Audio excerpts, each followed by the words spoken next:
السلام عليكم ورحمة الله وبركاته. قيام الليل وثمرات قيام الليل وثواب قيام الليل للي يحافظ عليه.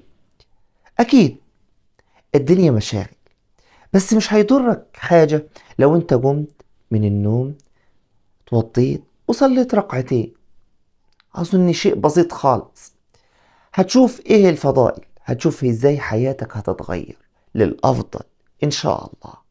تعالى الأول هنشوفه إيه اللي ربنا سبحانه وتعالى أعده للي بيقوم قيام الليل.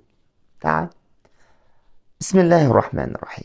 قال تعالى: بسم الله الرحمن الرحيم: تتجافى جنوبهم عن المضاجع يدعون ربهم خوفا وطمعا ومما رزقناهم ينفقون. فما هو الجزاء؟ قال تعالى: فلا تعلم نفس ما أخفي لهم من قرة أعين جزاء بما كانوا يعملون.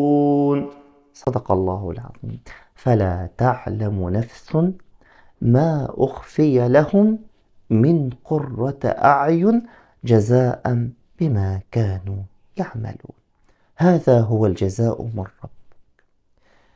والآية واضحة وضوح الشمس: ما لا عين رأت ولا أذن سمعت ولا خطر على قلب بشر.